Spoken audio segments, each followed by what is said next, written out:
할렐루야. 창세기 28장 말씀 함께 나누겠습니다. 창세기 말씀은 한 장 한 장이 다 이 보배 같은 말씀들입니다. 특별히 18장 말씀도 굉장히 중요한, 신학적으로도 굉장히 중요한 모태가 되어지고, 또 이 18장이 우리의 신앙의 방향성에 대해서도 굉장히 중요하게 가르쳐주는 바입니다. 근데 사람들은 이 18장을 가지고 결국은 인간적으로 해석해버리는 그런 오류를 많이 범합니다. 결론이 뭐냐? 대접을 해라. 대접하다 보면 부지 중에 천사를 대접한 것처럼 너희도 복을 받는다. 맞습니다. 우리가 대접하는 데 힘쓰고 많은 사람들을 선으로 대하는 것, 그것이 귀한 일입니다. 그런데 우리가 더욱 알아야 될 근본적인 부분들이 있습니다. 오늘 이 말씀 가운데 하나님의 뜻을 보기를 소망합니다. 18장 1절에 여호와께서 이르시되 마물의 상술이 숲을 근처에서 아브라함에게 나타나시니라. 오정쯤에 그가 장막문에 앉았다가 했습니다. 자, 우리가 문장을 볼 때 주체가 되는 쪽이 어디고 부가 되는 쪽이 어딘가를 봐야 하는데, 18장 1절에 보면 주체는 하나님이십니다. 하나님께서 그에게 찾아오신 것이 주지, 아브라함이 상수의 나무 아래 앉은 것이 주가 아닙니다. 근데 사람들은 아브라함이 거기 앉아있다가 그를 영접한 것이 주다. 하나님 찾아오지 않았다면, 하나님 찾아오지 않았는데 그거 어떻게 영접했겠느냐. 은혜가 있었기 때문에 우리가 믿은 거죠. 하나님의 은혜로 말미암아 우리가 믿게 된 거지, 우리가 믿었기 때문에 그것이 우리의 의가 아니다는 거죠. 우리의 믿음 자체를 하나님께서 의로 여겨주신 것이 하나님의 은혜고, 하나님의 은혜로 하나님의 은혜를 맛보고 하나님을 경험하고 말씀을 알게 됐으면 그 말씀대로 살고자 우리가 몸을 치는 것이 당연하다는 거죠. 인생들이 근본 어떻느냐? 교만합니다. 우리 속에 쓴뿌리가 이 교만인데요, 이걸 안 고치니까 계속 어떻게 생각하냐면, 내가 했고, 내가 교회 나왔고, 내가 예수 믿었고, 내가 봉사했고, 내가 선택했고, 내가 충성했고, 내가 기도했고, 내가 찬양했고, 내가 예배했지 않느냐? 세월 흐르면 내가 이만큼 찬양하고, 내가 이만큼 기도하고, 내가 이만큼 봉사했는데 저거 뭐 별로 하지도 않은 사람들이 뭐 큰 소리 치느냐? 그렇게 생각합니다. 더 세월이 흐르면 하나님도 내가 이만큼 기도했는데, 내가 하나님 이만큼 알고 있는데, 성경도 내가 이만큼 아는데 이게 맞고 저게 틀리고 다 자기가 다 판단하고 있어. 뭐가 자꾸 희미해지냐? 하나님의 관점과 하나님의 시각이 희미해져 버리는 거예요. 그게 죄악된 인생의 모습들이다는 거예요. 우리 안에 이 쓴뿌리를 끊어내고 날마다 이것을 잘라내는 훈련들을 해야 됩니다. 내버려두면 그냥 괜찮아질 것 같고 우리가 하나님 말씀을 좀 깨달았으니까 될 거다. 아니에요. 인간은 원래 교만하고 쓴뿌리가 여기 계속 자라납니다. 우리 하나님을 향한 사랑은 자꾸 희미해져 가고 인간의 자기를 사랑하는 것은 여전히 있는 거예요.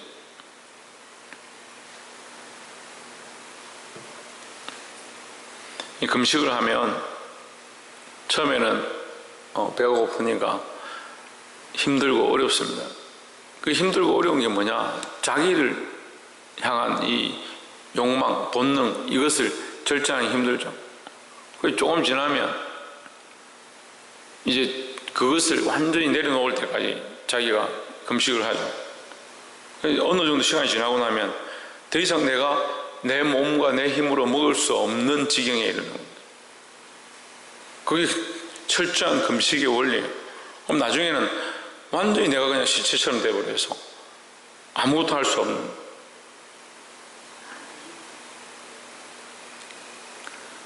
그 40일 금식을 하면 마지막에는 정말 걷지도 못하고 물 한 모금도 마실 수 없는 것처럼 모든 장기가 굳어버린 그런 모습 가운데 나아갑니다.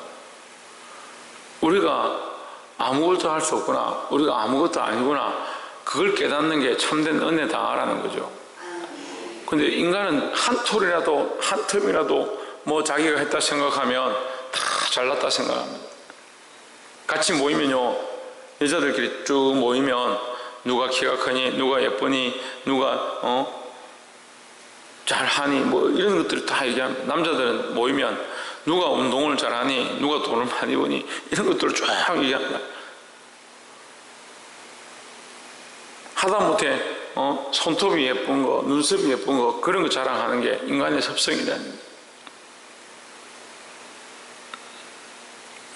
보게 되기를 소망합니다. 이전에 눈을 들어본즉 사람 셋이 맞은편에 섰는지라 그가 그들을 보자 곧 장막문에서 달려나가 영접하여 몸을 땅에 굽혀.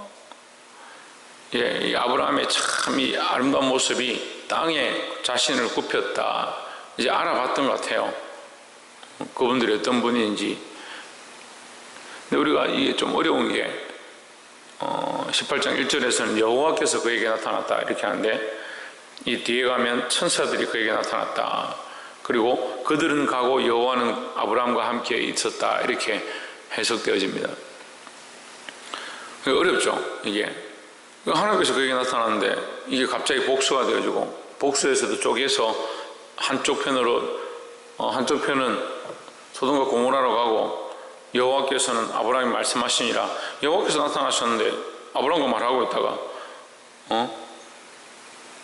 같은 존재가 소돔과 고모라로 갔는데 여호와께서는 아브라함과 계속 얘기하고 있다. 이렇게 어렵죠. 우리가 그런데 이전에 할 때 분명히 말씀드렸습니다. 하나님께서 아브라함이 나타나실 때 현현되어지는 인간의 모습으로 존재 자체로 나타나는, 형상으로 나타나는 것은 그리스도의 모양이다 얘기했습니다. 그리스도께서 그에게 오셔서, 성자가 오셔서 그에게 나타나서 말씀하시고, 그리고 이것이 신학적으로 정리되지 않을 때는 창세기에 있는 이 하나님의 현현에 대해서 굉장히 어려워요. 여호와의 사자가 나타났다. 야복 나루터에서 야곱과 씨름했다. 이렇게 하면 그걸 해석이 안 되는 거죠. 하나님이 어떻게 사람과 씨름하느냐 이렇게 되는 겁니다.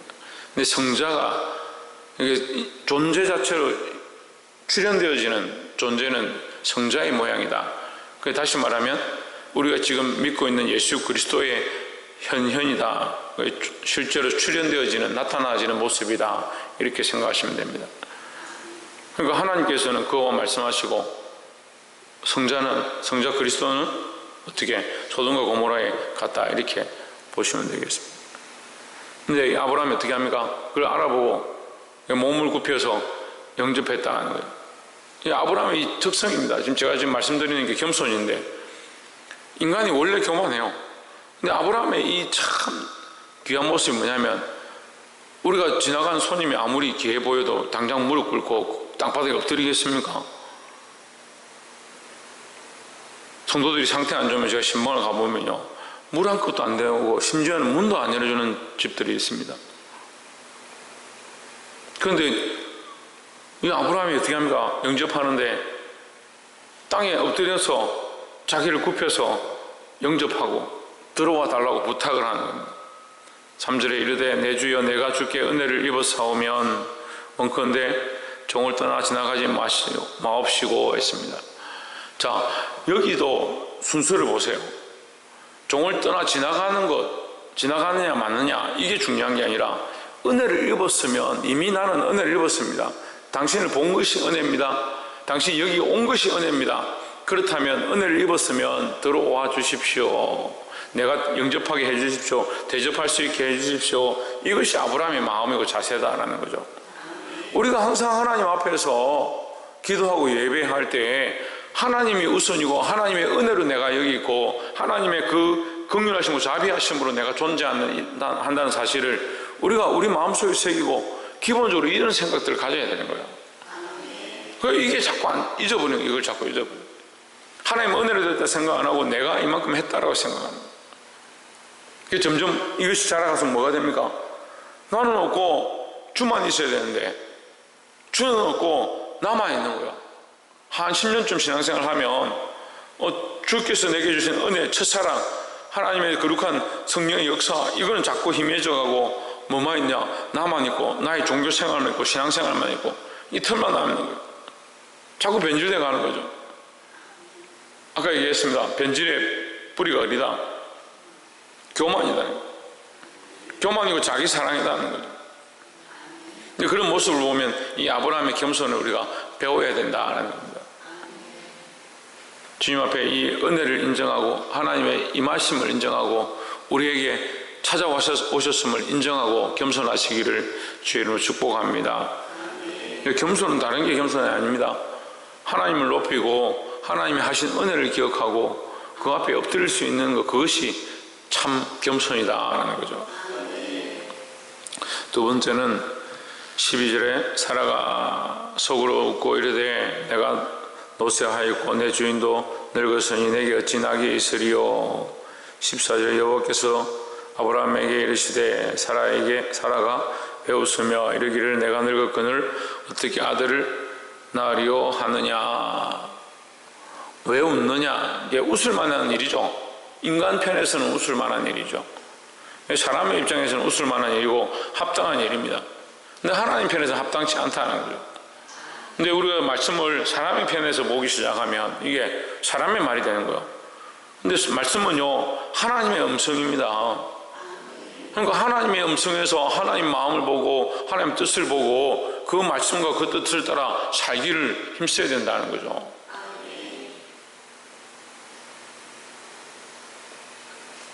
십 14절에 여호와께 능치 못함이 있겠느냐.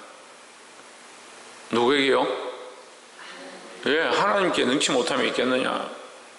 하나님께 능치 못함이 없는데 인간의 관점에서는 이게 가능하겠느냐. 기한이 이를 때 내가 내게로 돌아오리니 사라에게 아들이 있으리라 했습니다.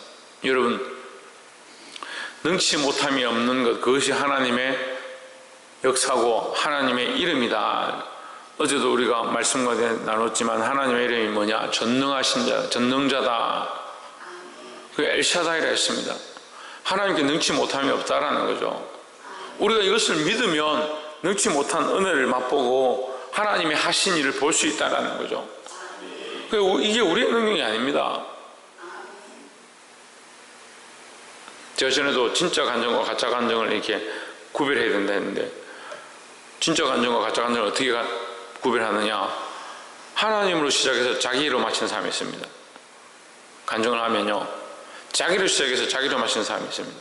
자기가 교회를 갔는데 자기가 뭘 했는데 그래서 하나님이 이렇게 하시는데 결국은 뭐냐? 자기가 이만큼 하니까, 내가 이만큼 하니까 하나님이 이렇게 해주셨다. 여러분, 이게 간증인 것 같은데요, 결국 자기 자랑하는 거예요. 하나님 하시긴 하셨는데 내가 이만큼 했기 때문에, 내가 이렇게 했으니까. 그래서 사람들이 뭘 가르칩니까? 그 방법을 가르쳐 줍니다. 그 방법을 어떻게 하면, 여러분, 어떻게 하면 중요한 게 아니에요. 하나님이 하시잖아요. 하나님이 하신다고 되어 있잖아요. 여호와께 능치 못함이 없다고 되어 있잖아요. 우리가 어떻게 하느냐가 중요한 게 아니라 하나님의 하심을 인정하고 그 은혜를 기억하고 하나님이 찾아오셨음을 알고 하나님의 능력을 우리가 인정하는 이 믿음이 필요하다는 거죠. 이게 믿음이죠.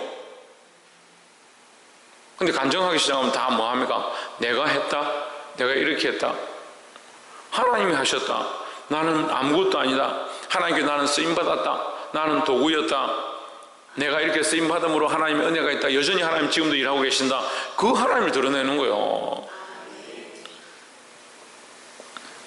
마지막 세 번째로 18절에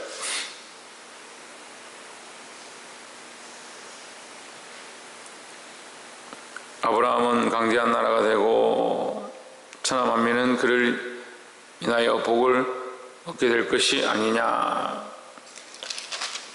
자, 지금 하나님께서 말씀하시는데 그들은 떠나고 이제 하나님 여호와께서 지금 아브라함과 말씀하고 있습니다. 그들은 아까도 말했지만 성자와 이제 천사들이겠죠. 이제 떠나서 소돔과 고모라로 가고 하나님께서는 지금 아브라함과 말씀하고 있습니다. 왜 내가 아브라함에게 숨기겠느냐, 내가 하려고 하는 것을 숨기겠느냐, 이렇게 말씀하십니다. 아니, 숨기든 숨기지 않든 말하든 말하지 않든 사실은 아브라함에 아무 관계가 없습니다. 왜 관계가 없냐면 아브라함은 모릅니다. 하나님 하시는 일을 모르니까 말하지 않아도 아무 상관이 없죠. 근데 여러분, 우리가 좀 더 깊이 있게 생각해 봅시다. 하나님께서 아브라함에게 기도를 하도록 그가 그렇게 강구하도록 50인이 있으면 멸망시키시겠습니까? 45인이 있으면 그것으로 인해서 소돔을 멸망시키시겠습니까? 이렇게 기도합니다. 그래서 우리는 이 기도의 부분들을 보고 우리도 하나님 앞에 이렇게 중보해야 되구나. 당연하죠. 그렇게 기도해야 되죠. 그렇게 중보해야 되죠. 우리 가정을 위해서, 우리 교회를 위해서, 이 땅을 위해서, 이 나라 민족을 위해서 우리가 기도해야 합니다. 계속 50명, 45명, 40명, 30명, 20명, 10명까지 계속 기도합니다. 우리가 끝까지 하나님 붙잡고 기도해야 합니다. 그런데 더 중요한 게 뭐냐? 뭐겠습니까? 하나님 우리에게 말할 기회를 주신 겁니다. 아브라함이 이것을 알게 하신 겁니다. 제가 말씀드렸잖아요. 말하지 않으면 무슨 상관이 있습니까? 말하지 않으면 하나님께서 아브라함에게 알게 하지 않으면 무슨 관계가 있습니까? 아브라함 원래 몰랐고 계속 모를 건데. 인간적인 사람들은 또 이렇게 해석합니다. 거기 롯이 있지 않느냐, 조카 롯이 있으니까 그라도 살려야 되지 않느냐. 천만의 말씀이에요. 인간적인, 그러니까 자꾸 이게 정에 매여서 뭘 못하는 거야. 우리끼리 말씀드리면 죄송하지만 목회자들이 넘어지는 가장 큰 걸림돌이 뭐냐? 자식이에요. 자식. 1번이 사모고요, 2번이 자식들이에요. 왜 목회자라고 하느냐? 모든 성도들이 다 똑같습니다. 똑같기 때문에 얘기하는 거예요. 말씀 안에서 공의를 선포하고 하나님 말씀을 선포했는데 사모에게, 자식들에게 말씀대로 공의를 선포하지 않는 겁니다.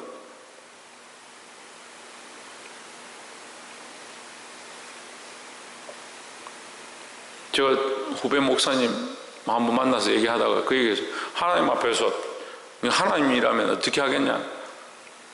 자기 자식들에게 꼼짝도 못하는 거예요. 자식이 강대상에 올라와서 목사님 뺨을 때린다는데 허허허 웃는다는 거예요.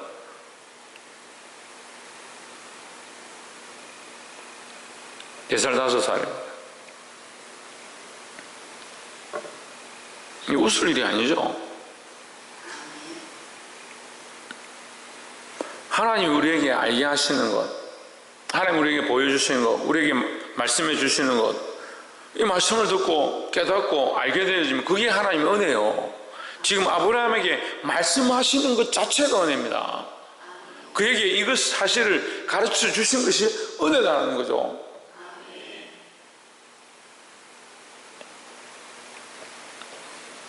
(27절에) 아브라함이 말씀하여 이르되 티끌과 같은 나라도 감히 주께 구하나이다 했습니다.